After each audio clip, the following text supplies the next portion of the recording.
Yo, yo, yo, yo, yo, yo, yo, Big Kids back up in here. We about to go over Rapaholics. Kendrick diss song destroyed Drake in sales. This dude ain't be able to sell nothing, man. This dude ain't gonna be able to sell nothing, man. He's just giving us something to talk about every day, man. That's what it boils down to. Drake giving us a lot to talk about. You know what I mean? So we just waiting on his next mistake. You're now tuned into Drake's mistakes. But yeah, we're about to go over this video. I will leave a link in the description. Y'all know I'm like holding y'all. Without further ado, let's get it. I'm seeing a lot of Ovi hoes, a lot of champagne pipe takers, a lot of Aubrey Graham gobblers, 69 GODs, FANs, whatever you want to call the other side. They've been saying that 2024 is the biggest that Kendrick has ever or will ever be. If Drake never responded to like that, Kendrick's music would be flopping on the charts, and it's only because Drake graced this battle with his presence that Kendrick was able to collect hit records on the charts like they were Infinity Stones and achieve unprecedented, uncharted success on the Billboard charts. And that's fair to say. I mean, Kendrick did beat out many of Drake's streaming records with Not Like Us. It became the fastest song to reach 100 million streams on Spotify, hitting that milestone in only 9 days, a record that was previously held by Drake's record God's Plan, which took around 14 days to hit that same milestone. We also saw Kendrick break Drake's record for being the rapper to debut the most amount of songs at the #1 spot on the Billboard chart in a single calendar year, with Like That, Squabble Up, and Not Like Us. And now the total number has been revealed for how much revenue each song from this legendary battle between Drake and Kendrick have actually earned. And for all these Ovi hoes who are saying that Kendrick owes all of the success to Drake, I want you to take a look at these numbers with me and answer one specific question. If Drake is the reason for all the success that Kendrick has had, why has he not been able to concoct that same type of success for himself? Billboard has reported that all of the diss tracks and Drake Glazers, don't forget about the 100 gigs. Don't forget about the 100 gigs. Ain't nobody pay attention to that shish. In total have generated over $15 million in revenue, which is absolutely insane because if you break it down, we're talking about 6 records here. Meet the Grams, Euphoria, Not Like Us, Family Matters, Push-Ups, and Like That. To put it into perspective, an album would generate $15 million if it sold around 1.5 million copies. We're talking about 6 songs here, not even an album's length worth of material. We're also only talking about songs that released in the last 6 months. It's not like these songs have been out for years and have been able to accumulate revenue over time. $15 million for 6 songs in less than 6 months is... That's a lot of money. And here's the thing, a lot of YouTubers made money too. A lot of YouTubers out there got that money. Y'all know me, I ain't got no money. That's why I need y'all to hit that cash app right there. Y'all know I ain't got no money. Y'all need y'all to hit that. Look,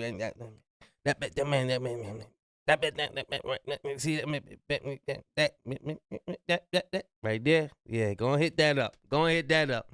Cause yeah, a lot of people walk around here with money, they ain't sharing the wealth. It's absolutely insane. And what's even more insane is how that revenue was actually divided between all the different songs, how much each of them earned. So the first song to kick off this entire battle, Like That, generated a whopping $4.6 million since it was released back in March. And it begs the question, I wonder if Kendrick Lamar was never featured on that record and it was just featured in Metro Boomin, how much it would actually end up selling. And just because we're getting into holiday season, I thought it's interesting to note that according to the Guinness World Record, the world record for best-selling song of all time is held by Irving Berlin for his song White Christmas, a record that was released all the way back in 1942, which has sold an estimated 50 million copies worldwide and has generated around $36 million in royalties. But back to Drake and Kendrick, while Drake definitely put up somewhat impressive numbers, not necessarily for his standards, but for regular artist standards, the revenue that Drake's diss songs did generate would have been life-changing. But for Drake himself, especially when you look at the numbers that Kendrick was putting up, they were very unimpressive to say the least. And again, it begs the question, if all of this newfound success that Kendrick has had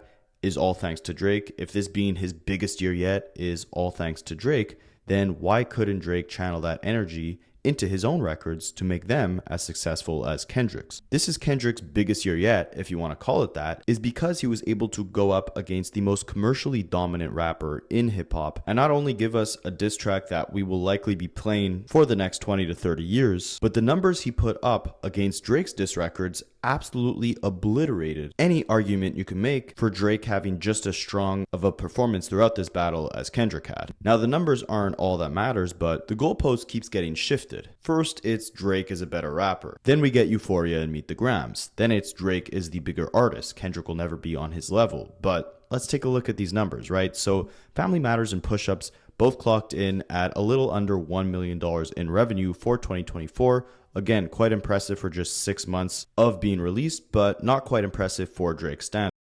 For his standards, that's not impressive. But to the average Joe, the average rapper, this is impressive numbers right here. That's impressive numbers. 900,081, 900,069. That's close. That's close to $1 million.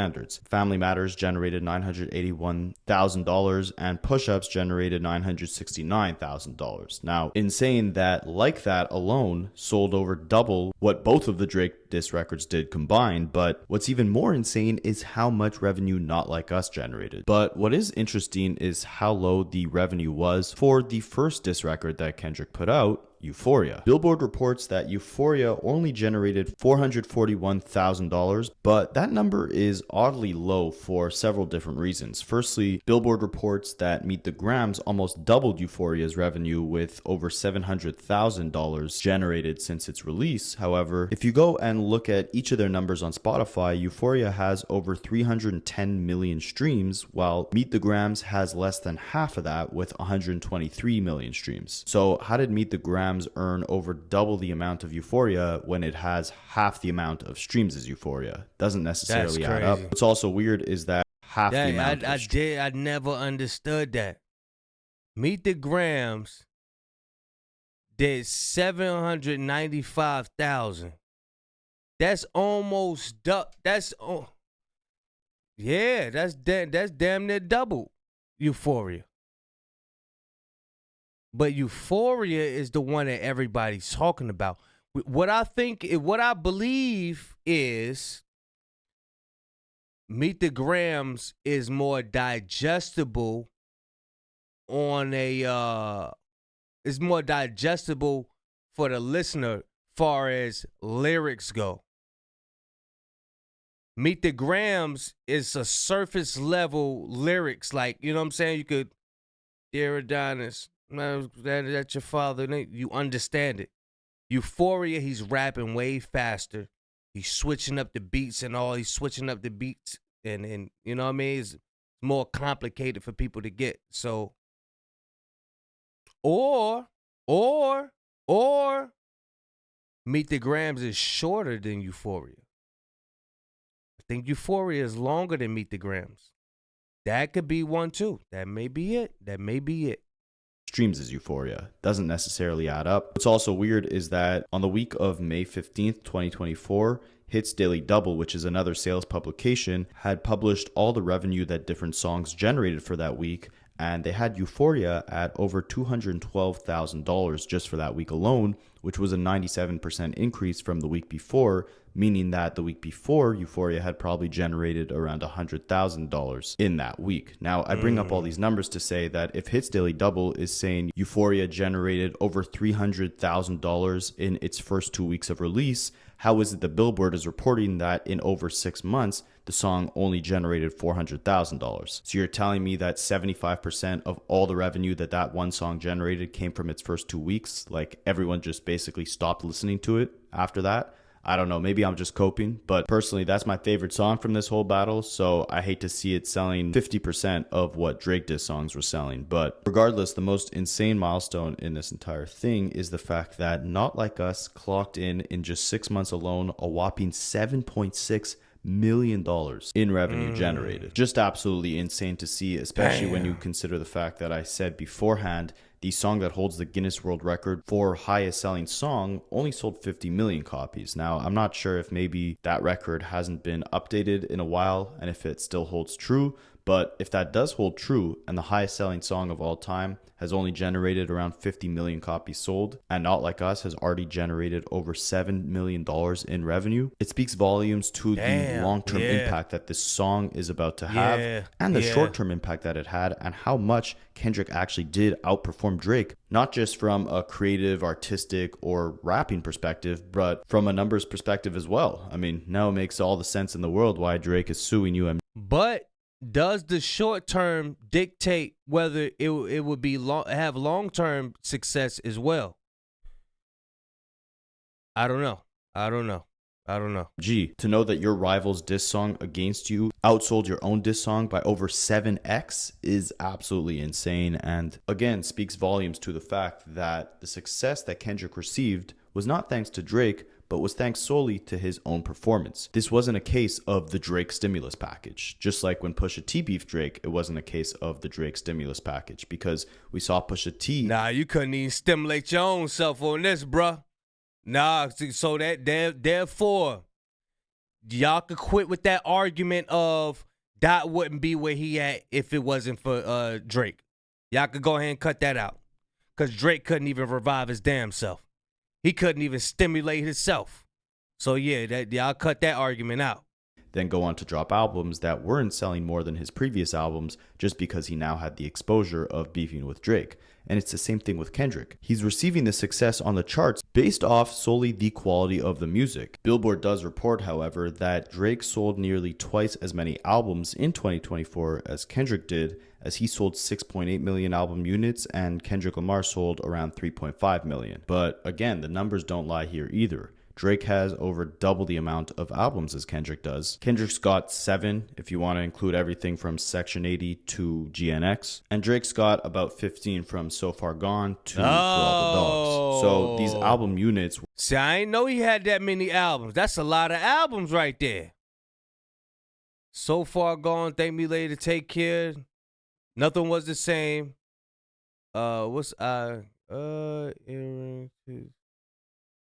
I don't know what that is. What a Time to Be Alive. Views, More, Life, Scorpion, Care Package. You and these care packages, boy. You and these packages, boy. Yeah. Where's your package to get you up out of this shit you in? Dark Lane. Dark Lane. What the hell? I never heard of that. CLB. I ain't trying to figure this shit out. So these album units weren't including the diss tracks because they weren't on any album, and when you're talking about their entire catalogs, Drake's catalog is over double the size of Kendrick's, so it most definitely makes sense that his album sales are also double the size of Kendrick's. What is very interesting though is that if you look closely, a lot of people make up the excuse that Drake's earlier catalog is just a lot bigger than Kendrick's, which it most definitely is, but again, we just went over the fact that Drake has a lot more music than Kendrick actually does. But if you want to look at these albums on an individual level, it's worth noting that Damn, which was released in 2017, is still getting 4.3 million streams on a daily basis, which is higher than any Drake album is currently getting on a daily basis. Drake's highest is For All the Dogs, which was released 7 years after Damn. Quality over quantity. That's what y'all seeing right here. Y'all seeing quantity. Y'all seeing quality over quantity in the age, but the age we living in now, the world goes by quantity over quality. They put out shit. They put out shit left and right and keep hitting us with shit back to back. And it's the age we living in, and reversing that shit. It's about the quantity.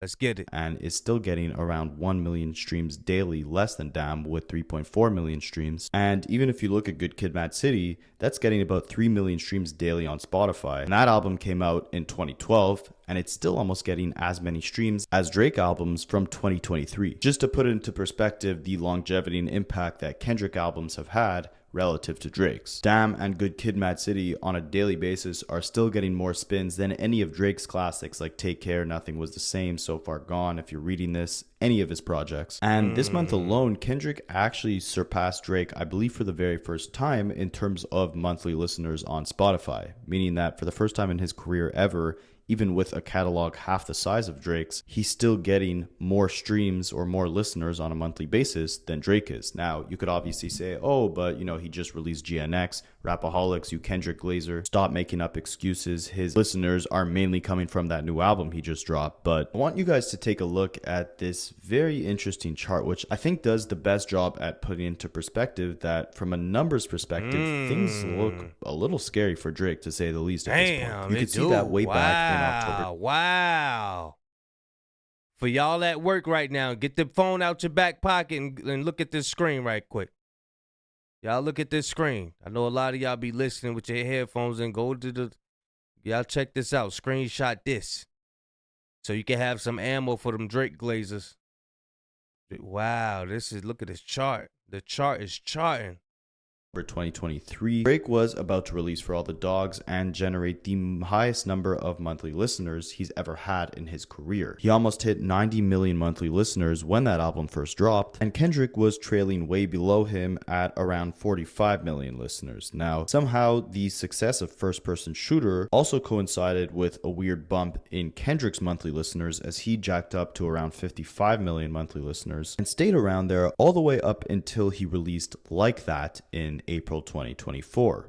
Now, around this same exact time, you can see Drake's monthly listeners starting to spike downwards, and Kendrick's only continue to soar higher with each new diss record that drops. Drake also receives a small spike with Family Matters. However, if you look at the drop that Drake receives in the summer of 2024 with the aftermath of Not Like Us, it's an insanely steep drop, and it brought him back to a lower monthly listener number than he's had in over a year. Granted, this chart is from July 2024. However, if these numbers continue on this trend, it's no wonder that UMG and Drake are now in heated negotiation battles, as Drake feels like he deserves more money, but UMG is like, look, buddy, your catalog's not selling what it once was. And beyond all that, it's just absolutely insane to acknowledge the impact that something like Not Like Us has had.